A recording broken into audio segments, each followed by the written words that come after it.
बच्चों कैसे हैं आप लोग। और आज आपका फिर से स्वागत है हमारे YouTube चैनल कॉन्सेप्ट सिवकम में। और आज जो हम पिछला चैप्टर पढ़ रहे थे उसी को आगे कंटिन्यू करेंगे। हम जो चैप्टर पढ़ रहे थे वो गुडविल था, और गुडविल में मैंने बेसिक चीज़ें बताई थी, गुडविल की डेफिनेशन बताई थी, उसके बाद गुडविल का फीचर भी बताया था। फिर से बता दूं कि हमारी जो क्लास है वो रेगुलर क्लास शूट हो रही है, यानी बच्चे मेरे पास सामने भी बैठे हुए हैं और इस वजह से बैठे हुए हैं ताकि उनके डाउट्स सॉल्व किए जा सके और उसके साथ आपके भी डाउट सॉल्व होंगे।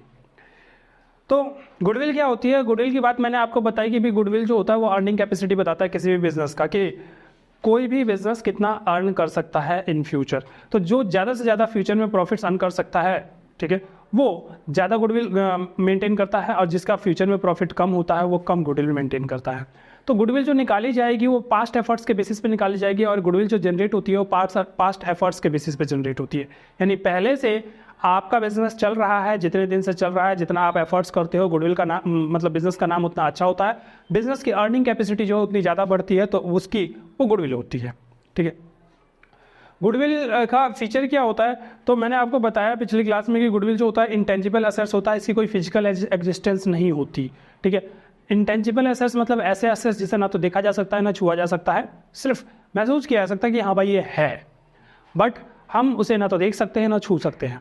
तो गुडविल भी कुछ ऐसा ही है। फिर मैंने आपको आगे बताना है कि नेचर क्या है गुडविल का। नेचर क्या है गुडविल का? तो गुडविल इंटेंजिबल एसेट्स है, और गुडविल जो है वो तभी रिकॉर्ड की जाएगी जब आपने इसके लिए पे किया हो। जब तक आप इसके लिए पे नहीं करते तब तक आपको गुडविल रिकॉर्ड करने की जरूरत नहीं है, यानी ये बुक्स ऑफ अकाउंट्स में रिकॉर्ड नहीं होगा। कहाँ लिखा हुआ है? AS 26 में लिखा हुआ है साफ साफ कि only those goodwill will be recorded for which consideration have been paid. सिर्फ वही गुडविल रिकॉर्ड की जाएगी जिसके लिए कंसिडरेशन पे की गई है। तो कंसिडरेशन पे करने का मतलब कोई चीज़ खरीदते हैं तो उसके बदले जो पैसा देते हैं ना वो कंसिडरेशन कहलाता है। तो इसका मतलब साफ है कि सिर्फ परचेज गुडविल ही आपको रिकॉर्ड करनी है, सारी गुडविल आपको रिकॉर्ड नहीं करनी है, ठीक है। तो सिर्फ परचेज गुडविल रिकॉर्ड करनी है, सारी गुडविल आपको रिकॉर्ड नहीं करनी। तो होती कितने प्रकार की गुडविल है? गुडविल सिर्फ दो प्रकार की होती है, आपने खरीदा होगा या फिर सेल्फ जनरेट किया होगा। यानी कि मेरा दादाजी जमाने से बिजनेस दुकान चला आ रहा है तो उसका नाम फेमस है, तो ठीक है, वो दादाजी के ज़माने से चला आ रहा है बिजनेस मेरा, तो उसका नाम फेमस है, तो वो मैं अपने लिए ही यूज कर रहा हूँ वो नाम, तो फिर वो सेल्फ जनरेटेड है। पर यदि कोई दुकान मेरी खरीद लेता है, ठीक है, तो उस दुकान के बदले वो पैसा देता है असेट्स का भी और एक्स्ट्रा पैसा देता है किस चीज़ के लिए? गुडविल के लिए। तो वो परचेज गुडविल होगी उसके लिए, ठीक है। तो यानी कोई बिजनेस यदि आप चलता हुआ बिजनेस खरीदते हैं तो उस टाइम आप एक्स्ट्रा पैसा देते हैं, उसके असेट्स से भी ज़्यादा पैसा देते हैं, तो वो गुडविल का पार्ट देते हैं। तो गुडविल का पार्ट उस टाइम रिकॉर्ड करना है जब आपने खरीदा है। यदि आपने सेल्फ जनरेट किया है तो वो बुक्स ऑफ अकाउंट्स में रिकॉर्ड नहीं होगा, ठीक है। यही बात मैंने यहाँ पे लिखवाई है। Nature of goodwill, goodwill is intangible assets. Goodwill जो होता है इंटेंजिबल एसेट्स है। उसके बाद एज पर AS 26 के हिसाब से only purchase goodwill will be recorded. सिर्फ और सिर्फ परचेज गुडविल ही रिकॉर्ड किया जाएगा। ओनली परचेज गुडविल जिसके लिए consideration have been paid, consideration have been paid, जिनके लिए कंसीडरेशन दिया गया है यानी पैसा दिया गया है, सिर्फ वो गुडविल रिकॉर्ड किया जाएगा। कहाँ पे? बुक्स ऑफ अकाउंट्स में। सेल्फ जनरेटेड गुडविल मतलब जो आपने खुद जनरेट किया गुडविल, बहुत दिनों से एफर्ट्स करके अपना नाम बनाया है, तो वो बुक्स ऑफ अकाउंट्स में रिकॉर्ड नहीं होगा। इसके पीछे क्या कारण है, क्यों रिकॉर्ड नहीं करेंगे? देखो भाई, आप कोई भी ट्रांजेक्शन रिकॉर्ड करते हो यदि बुक्स ऑफ अकाउंट्स में, तो उसके डुअल इफेक्ट होते हैं। जैसे आपने मशीनरी खरीदी तो रिकॉर्ड करते हो ना, जनरल एंट्री क्या बनती है? Machinery account debit to cash account, machinery account debit to cash account. तो आपका डबल इफेक्ट मिल गया यहाँ पे, मशीनरी को डेबिट करना है और कैश को क्रेडिट करना है। यदि आपने गुडविल खरीदा है तो फिर क्या एंट्री बनेगी? Goodwill account debit to cash या बैंक, जैसे पैसा दिया आपने, ठीक है। तो ये ट्रांजेक्शन कंप्लीट होता है। पर यदि आपने सेल्फ जनरेट किया है गुडविल, सेल्फ जनरेट मतलब हमने खुद बनाई है गुडविल, तो हमने खुद बनाई है गुडविल, बहुत एफर्ट्स करके खुद बनाई है गुडविल, तो जनरल एंट्री क्या बनेगी? गुडविल तो डेबिट हो जाएगा, गुडविल अकाउंट डेबिट। क्रेडिट क्या होगा? पैसे तो दिए नहीं, कुछ गया तो है नहीं, तो क्रेडिट क्या होगा? तो इसलिए सेल्फ जनरेटेड गुडविल को रिकॉर्ड नहीं करते, सिर्फ और सिर्फ परचेज गुडविल को रिकॉर्ड करते हैं, क्योंकि वही डुअल ट्रांजेक्शन को कंप्लीट करता है, ठीक है। वही डबल एंट्री को कंप्लीट करता है। और ये जो सेल्फ जनरेटेड गुडविल है ये सिंगल एंट्री को ही में ही आएगा। यदि आप गुडविल अकाउंट डेबिट करोगे तो क्रेडिट करने के लिए आपके पास कुछ है नहीं, तो इसीलिए गुडविल सिर्फ और सिर्फ परचेज गुडविल ही रिकॉर्ड की जाएगी। Self generated goodwill will not be recorded as assets, assets के तौर पे बुक्स में रिकॉर्ड नहीं की जाएगी इन बुक्स ऑफ अकाउंट्स, ठीक है। तो बुक्स ऑफ अकाउंट्स में इसे रिकॉर्ड नहीं किया जाएगा। तो अगला टॉपिक जो है हमारे पास वो है नीड फॉर वैल्यूइंग गुडविल। मतलब गुडविल क्यों वैल्यू करना भाई, चलने तो धंधा जो चल रहा है, क्या ज़रूरत है, क्या आफत पड़ी है, क्यों आखिरकार गुडविल वैल्यू करके अपना एक सिरदर्दी मोल लेना है, क्यों करना ज़रूरत पड़ती है, कब ज़रूरत पड़ती है। देखिए मैंने यहाँ लिखवाया कि इन मौक़ों पर आपको गुडविल वैल्यू करनी पड़ेगी। कौन कौन से मौक़ों पर? जब प्रॉफिट शेयरिंग रेशो आप बदल लेते हो तो मतलब कि यदि पार्टनर्स का प्रॉफिट शेयरिंग रेशो पहले कुछ और था, अब प्रॉफिट शेयरिंग रेशो कुछ और हो गया। क्या मतलब है? मान के चलिए कि पहले ये ओल्ड रेशो मेंटेन करते थे 3-2-1 पार्टनर्स A B C, अब इन्होंने रेशो जो है वो बदल लिया है, किसी वजह से लड़ाई झगड़ा करके इन्होंने रेशो बदल लिया है और न्यू रेशो इन्होंने 1-1-1 कर लिया है। तो प्रॉफिट शेयरिंग रेशो जब चेंज हो जाएगा तो ऐसी स्थिति में आपको गुडविल की वैल्यूएशन की जरूरत पड़ेगी।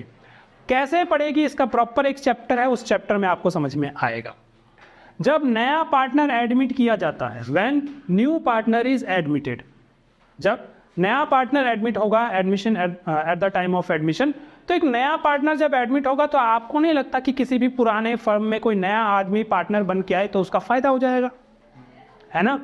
कोई चलता हुआ बिजनेस है, उस चलते हुए बिजनेस में मैं बोलूँ भाई मुझे भी पार्टनर बना ले, मेरे का तो फायदा। क्यों? क्योंकि चलते हुए बिजनेस का हायर प्रॉफिट होगा, उस हायर प्रॉफिट में मैं भी हिस्सेदार बन जाऊंगा। तो ऐसे जो एग्जिस्टिंग पार्टनर उसके हैं वो मुझे पार्टनर बनाने के लिए राजी नहीं होंगे। क्यों राजी नहीं होंगे? क्योंकि हायर प्रॉफिट्स में मैं भी ज़्यादा प्रॉफिट का हिस्सेदार हो जाऊंगा। पर वो हायर प्रॉफिट कमाने लायक कंपनी बनाई है उन एग्जिस्टिंग पार्टनर्स ने, तो एग्जिस्टिंग पार्टनर्स कभी भी मुझे हायर प्रॉफिट देना नहीं चाहेंगे। तो ऐसी स्थिति में वो बोलेंगे भाई हमने मेहनत किया, फर्म को ज़मीन से लेकर आसमान तक पहुँचाया है, तो इस एफर्ट्स के बदले हमें कुछ चाहिए, ठीक है।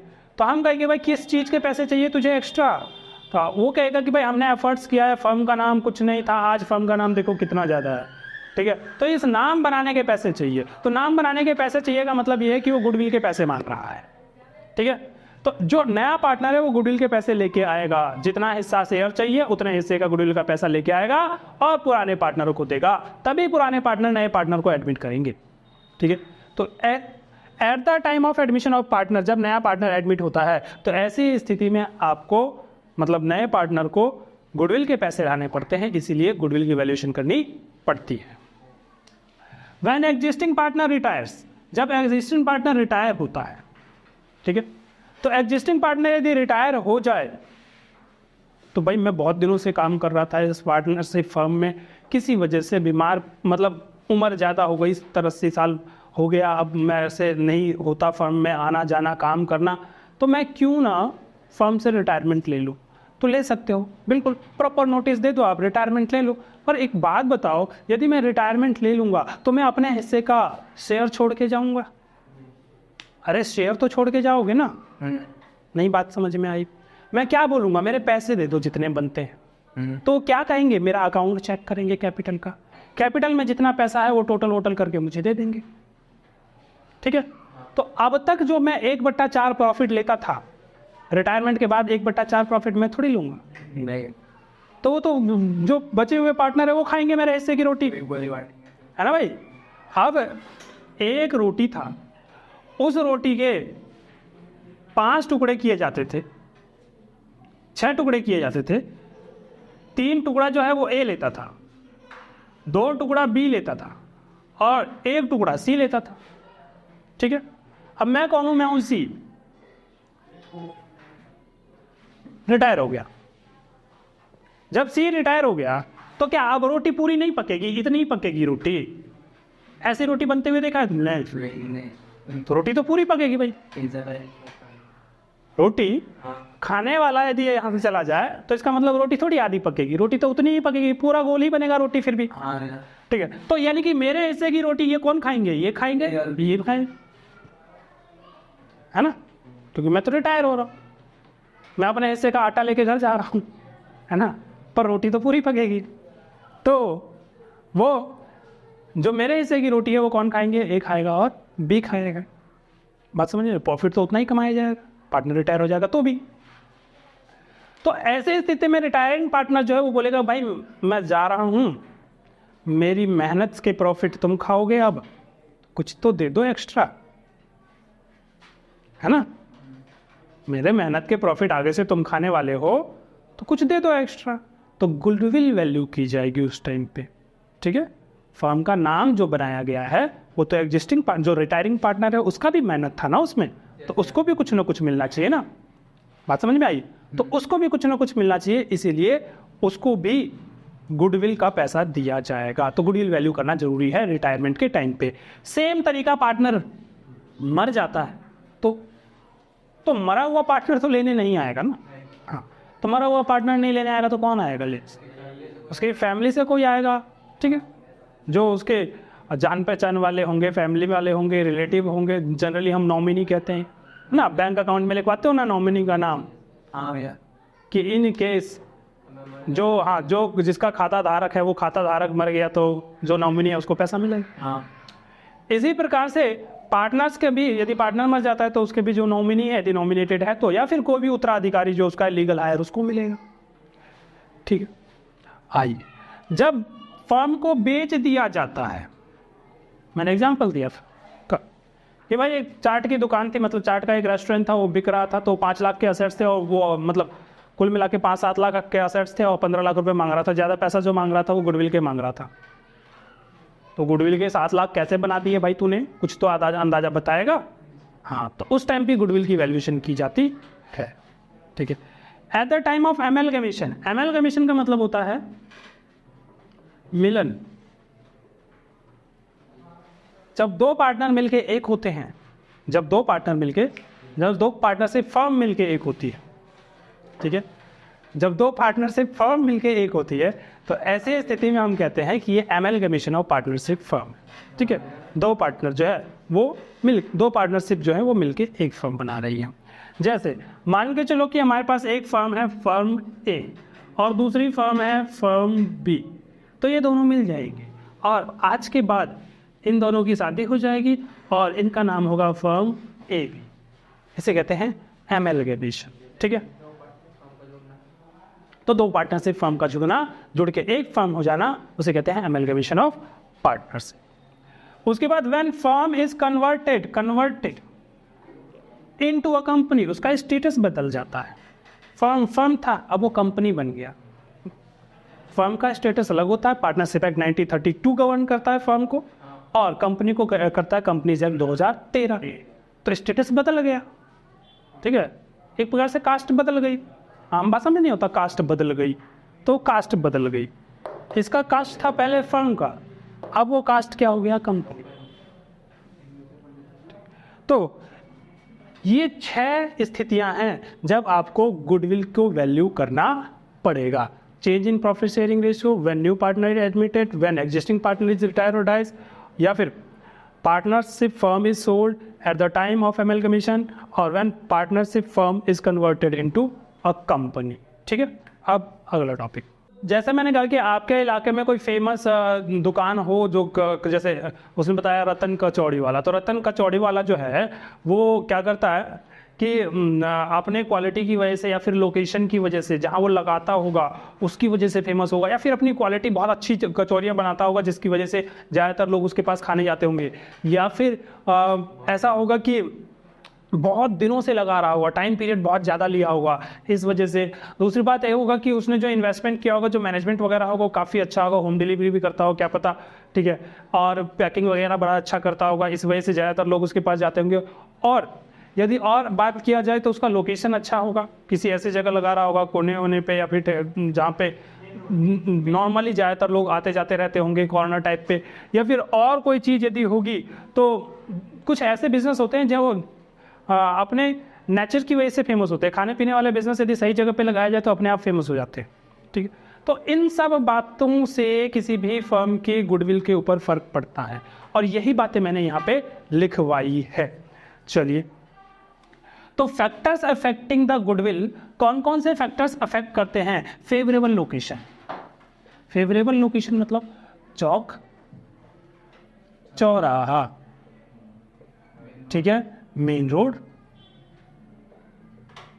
ऐसी जगह यदि लगाया जाए कोई भी दुकान या कोई एस्टेब्लिशमेंट या फिर कोई ऐसा बिजनेस एस्टेब्लिशमेंट जहाँ चौक हो, चौराहा हो, मेन रोड हो, वो लोकेशन के ऊपर डिफाइन करता है, अच्छी जगह पे, ठीक है। उसके बाद फेवरेबल कॉन्ट्रैक्ट्स, कुछ ऐसे कॉन्ट्रैक्ट्स होते हैं जो सिर्फ उसी बिजनेस के पास है और किसी के पास नहीं है। फॉर एग्जाम्पल, कोई ऐसा लीगल कॉन्ट्रैक्ट जो सिर्फ उसी के पास है, दूसरे के पास है ही नहीं। मान के चलो 5G जो चलाने वाला कॉन्ट्रैक्ट है, ठीक है, 5G जो बिजनेस आया भारत में, सबसे पहले 5G आया, तो किसी एक कंपनी ने उसको खरीदा और दूसरी कंपनियों को उसको अलाउ नहीं किया गया उस टाइम पे, क्योंकि उसने बिड दिया ज़्यादा से ज़्यादा, और ज़्यादा से ज़्यादा बिड देने पे मतलब ज़्यादा से ज़्यादा पैसे दिए और वो कॉन्ट्रैक्ट खुद खरीद लिया, ठीक है। जैसे IPL मैच का टेलीकास्ट होता है, तो IPL मैच का टेलीकास्ट हो रहा है तो स्टार स्पोर्ट्स वाले दिखा रहे हैं, कौन दिखा रहा है? स्टार स्पोर्ट्स वाले नहीं, जियो सिनेमा वाला तो दिखा ही रहा है मोबाइल ऐप पे, उसके अलावा किसी को, हाँ, स्टार स्पोर्ट्स दिखा रहा है, और जियो कोई और दूसरा मोबाइल ऐप नहीं दिखा रहा है उसको, नहीं, हाँ। तो पहले वो आता था उस पर हॉटस्टार पे, हॉटस्टार वाले इस बार नहीं दिखा रहे हैं। चलिए, तो हॉटस्टार वाले इस बार नहीं दिखा रहे हैं, उसको कौन दिखा रहा है? रिलायंस जियो वाला दिखा रहा है बस, ठीक है, जियो सिनेमा वाला। तो जियो सिनेमा वाले का जो गुडविल है वो बढ़ रहा है। क्यों बढ़ रहा है? क्योंकि कॉन्ट्रैक्ट उसी के साथ है। BCCI का कॉन्ट्रैक्ट जो है सिर्फ उसी के साथ है। जब BCCI का कॉन्ट्रैक्ट सिर्फ उसी के साथ है तो वही दिखा सकता है, और कोई दूसरा उस बिजनेस में एंटर ही नहीं कर सकता। IPL का एप्लीकेशन कोई बना के दिखा ही नहीं सकता, कॉन्ट्रैक्ट है ही नहीं किसी के पास, ठीक है। तो ऐसे कॉन्ट्रैक्ट्स जो आपके फेवर में हो, तो उस कॉन्ट्रैक्ट से भी आपकी बिजनेस की वैल्यू या गुडविल बढ़ती है, ठीक है। चलिए आगे बढ़िए। ये टाइम पीरियड, यदि ज़्यादा समय होगा, जनरली ज़्यादा समय जो होता है तो हायर गुडविल होती है, और कम समय होता है बिजनेस को तो लोअर गुडविल होती है, ठीक है। कम समय में गुडविल की लोअर वैल्यू होती है और ज़्यादा समय में हायर गुडविल होती है, ठीक है। बहुत दिनों से काम कर रहे हो तो ज़्यादा नाम होगा, जाहिर सी बात है, कॉमन सेंस है भाई। जब बच्चा पैदा होता है कौन जानता है उसको? नहीं। फिर बच्चा पैदा होता है, थोड़ा बड़ा होता है, एक दो के सिर फोड़ता है, लड़ाई वड़ाई करता है तो फेमस होता है, ठीक है। स्कूल जाता है, फिर कॉलेज जाता है तो और हरकतें और बड़ी होती है तो फिर फेमस होता है। आस पड़ोस वाले जानते हैं, ठीक है, गली मोहल्ले वाले जानते हैं कि ये तो ऐसी आवारा की तरह गलियों में घूमता रहता है, ये किसका लड़का है? तो फलाने का लड़का है। धीरे धीरे आदमी फेमस होता रहता है, ठीक है, अपनी हरकतों की वजह से। आप कुछ अच्छी हरकतों से भी फेमस होते हैं ना, हाँ। तो यहाँ बिजनेस अच्छी हरकतों से फेमस होता है, पर टाइम लेता है। आज बच्चा पैदा हुआ है, आज ही नहीं सुर फोड़ देगा किसी का, टाइम लगेगा उसको, ठीक है। तो ज़्यादा समय होगा तो हायर गुडविल होगी, कम समय होगा तो लोअर गुडविल होगी। चलिए, patents and trademark. Patent and trademark की बात करें तो पेटेंट होता है इन्वेंशन राइट। पेटेंट जो होता है वो इन्वेंशन राइट, इन्वेंशन मतलब आविष्कार किया है आपने कुछ, ठीक है, या डिजाइन किया है आपने कुछ ऐसा, कुछ आविष्कार किया, कुछ ऐसा डिजाइन किया है जो आज तक किसी ने नहीं किया, तो उस आविष्कार के लिए आपको पेटेंट मिलता है, ठीक है। और वो पेटेंट जो होता है कुछ दिनों तक वैलिड रहता है, उसका टाइम पीरियड होता है 2 साल, 6 साल, 5 साल, 10 साल, जिस प्रकार का आविष्कार उस प्रकार का उसकी वैल्यू होती है। तो आपने हीरो मोटरसाइकिल चलाई होगी या देखी होगी, तो उसमें ना लेफ्ट साइड में एक नीले कलर का बटन है, उसमें लिखा हुआ है i3S टेक्नोलॉजी। देखा है, अब सब बहुत में आती है, नहीं आती अभी भी नहीं आती। हाँ जी, तो i3S टेक्नोलॉजी जो है वो हीरो वालों ने इन्वेंट किया है और हीरो वालों ने उसको पेटेंट करवा रखा है। तो i3S टेक्नोलॉजी सिर्फ हीरो की मोटरसाइकिल्स में आपको नज़र आएगी और किसी में भी नज़र नहीं आएगा। कारण ये कि उसने इन्वेंशन की, खुद आविष्कार किया उसकी कंपनी ने, तो उसकी कंपनी ही यूज कर सकती है। अच्छा, उसके बाद यदि मैं पेटेंट का और एग्जांपल तो आपने फिल्म देखी होगी, कौन सी, टार्जन द वंडर कार, है ना, जो कार अपने आप लोगों को मार देती है, ठीक है। तो वो जो टार्जन जो वंडर कार होता है उसमें जो अजय देवगन होता है ना, जिसकी डेथ हो जाती है, जिसको पानी में डुबो के मार देते, तो हाँ टार्जन द वंडर कार जो है उसमें अजय देवगन को मार दिया जाता है। किस खुशी में, क्यों मार दिया जाता है भाई, क्यों मार दिया भाई, मतलब में हाँ उसने एक अलग डिजाइन की कार बनाई थी और वो ऐसा डिजाइन किसी के पास नहीं था, तो उसको धोखा दे के दूसरे लोगों ने उसको चोरी कर लिया डिजाइन को और उसको मार दिया। ठीक है, तो उसे कहते हैं पेटेंट्स। पेटेंट के बाद ट्रेडमार्क। ट्रेडमार्क होता है किसी भी बिजनेस को करने के लिए आपको कोई लोगो, कोई साइन, कोई नाम, फलाना ठिकाना, ऐसी भी कोई चीज़ जो यूज करते हैं बिजनेस को चलाने के लिए, वो ट्रेडमार्क होता है। कुछ भी हो सकता है वो, और ट्रेडमार्क के साथ टीएम लिखा होगा, कभी ध्यान देना, किसी नाम के आगे, किसी भी चीज़ के नाम के आगे या लोगों के साथ में टीएम लिखा हो। ठीक है, किसी भी नाम के आगे किसी भी चीज़ के आगे आप टीएम यदि लिखा देखते हैं तो वो होता है आपका ट्रेडमार्क। चलिए आगे बढ़ते हैं। तो ट्रेडमार्क और पेटेंट की वजह से गुडविल बढ़ती है, क्योंकि वैसा अधिकार सिर्फ उसी के पास होता है करने के लिए, किसी और के पास होता नहीं है, तो इस वजह से उसका नाम फेमस होता है। क्वालिटी, क्वालिटी अच्छी दोगे तो नाम अच्छा होगा। अच्छी चीज़ अच्छा नाम, हिंदी में लिख देता हूँ, अच्छी चीज़ अच्छा नाम। ठीक है, उसके बाद मार्केट सिचुएशन। मार्केट की सिचुएशन क्या है कि यदि जिस प्रोडक्ट को मैं बना रहा हूं उसकी डिमांड ज़्यादा है, जिस प्रोडक्ट को मैं बना रहा हूं उसकी डिमांड ज़्यादा है, तो ऐसी स्थिति में उसका गुडविल भी ज़्यादा होगा मार्केट की सिचुएशन के हिसाब से। उसके बाद nature of business. Nature of business मतलब किस प्रकार का बिजनेस बना रहे हो, किस प्रकार का बिजनेस कर रहे हो। मोबाइल का बिजनेस कर रहे हो आप, कपड़ों का बिजनेस कर रहे हो आप, खाने पीने का बिजनेस कर रहे हो, किस प्रकार का बिजनेस कर रहे हो। तो बिजनेस के हिसाब से भी देखा जाता है कि उसकी गुडविल ज़्यादा होती है। देखो, तो जनरली जो ऐसा बिजनेस कर रहे हो जिसका प्रॉफिट ज़्यादा हो तो उसकी गुडविल भी ज़्यादा होगी, है ना। जिस बिजनेस का प्रॉफिट ज़्यादा होगा उस बिजनेस की गुडविल भी ज़्यादा होगी। मान के चलो एक हल्दीराम का आउटलेट है, ठीक है, आउटलेट कहते हैं जहाँ दुकान, ठीक है, समझ में आ गया। तो आउटलेट जो है हल्दीराम का, वो हल्दीराम का आउटलेट जो है मुझे खरीदना है, एक तो वो है। दूसरा ये है कि मुझे एप्पल का जो नया स्टोर खुला है ना भारत में, पहला वाला वो आया था, वो कुक इंडिया आया था ना, एप्पल का सीईओ मुंबई में आया था, जो मुंबई में आया था, नया वाला। और उसने नया वाला फर्स्ट शोरूम इन इंडिया खुला है एप्पल का, ठीक है, इंडिया में, मुंबई में। तो वो जो एप्पल का नया शोरूम खुला है, ठीक है, तो वो शोरूम मुझे खरीदना है, ठीक है। देख लो, सोच देखो इंसान की कितनी बड़ी हो सकती है। पहला शोरूम खोला है बेचारे एप्पल वालों ने, उसे भी खरीदना है इंडियन को। सुनिए, तो यदि हमें उस एप्पल के शोरूम को खरीदना है और हल्दीराम के एक आउटलेट को खरीदना है, तो बताओ ज़्यादा पैसा कौन मांगेगा? एप्पल वाला। क्यों एप्पल वाला ज़्यादा पैसा क्यों मांगेगा? क्योंकि एप्पल वाले बिजनेस में, एप्पल मोबाइल फ़ोन वाले बिजनेस में ज़्यादा प्रॉफिट है। तो जब ज़्यादा प्रॉफिट है तो उसकी गुडविल भी ज़्यादा होगी, और जब गुडविल ज़्यादा होगी तो पैसा भी ज़्यादा मांगेगा, ठीक है। ठीक है, तो नेचर ऑफ बिजनेस क्या है आपका? आप मोबाइल फ़ोन बेचते हो या फिर आप स्वीट्स बेचते हो, मिठाइयाँ बेचते हो, ठीक है। तो मोबाइल फ़ोन बेच रहा हूँ मैं एप्पल, स्वीट्स बेच रहा हूँ मैं हल्दीराम, ठीक है। तो नेचर ऑफ बिजनेस के ऊपर डिपेंड करता है। Efficient management. एफिशिएंट मैनेजमेंट मतलब हमारे पास कार्यकुशल लोग हैं, अच्छे लोग हैं, काम करते हैं, मेहनत करते हैं और बिजनेस को आगे बढ़ाने में मदद करते हैं। तो वो एफिशिएंट मैनेजमेंट जो है, कार्यकुशल मैनेजमेंट, प्रबंध, है ना। हिंदी वालों को इसमें थोड़ी थोड़ी मदद मिलेगी जो मैं लिखवा रहा हूँ इन सब चीज़ों से।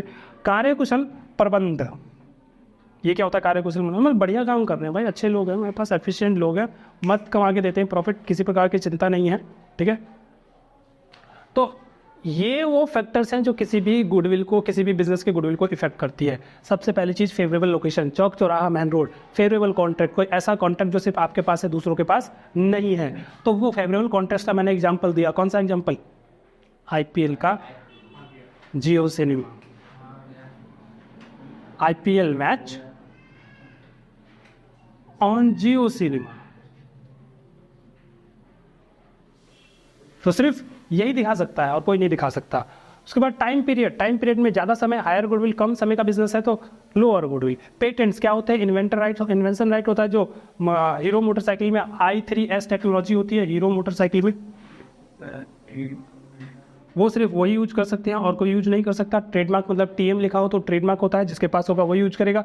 गुड क्वालिटी, अच्छी चीज़, अच्छा नाम होगा। मार्केट सिचुएशन की यदि बात की जाए तो यदि फर्म का बिजनेस जो है जिसकी डिमांड ज़्यादा होती है, हायर डिमांड हायर गुडविल।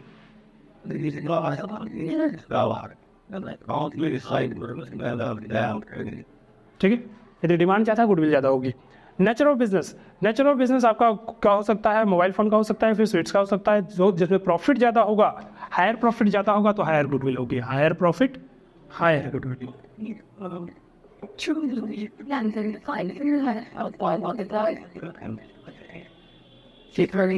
ठीक है, उसके बाद एफिशिएंट मैनेजमेंट, कार्यकुशल मैनेजमेंट है, अच्छे लोग होंगे, अच्छा आपका बिजनेस चलेगा, अच्छी गुडविल होगी। ठीक है, तो अब तक आपने पढ़ लिया factor of fighting the goodwill तक। फिर आगे की क्लास में हम गुडविल को 2 हिस्से पढ़ेंगे, परचेज गुडविल और सेल्फ जनरेटेड गुडविल, और फिर गुडविल को निकालना सीखेंगे।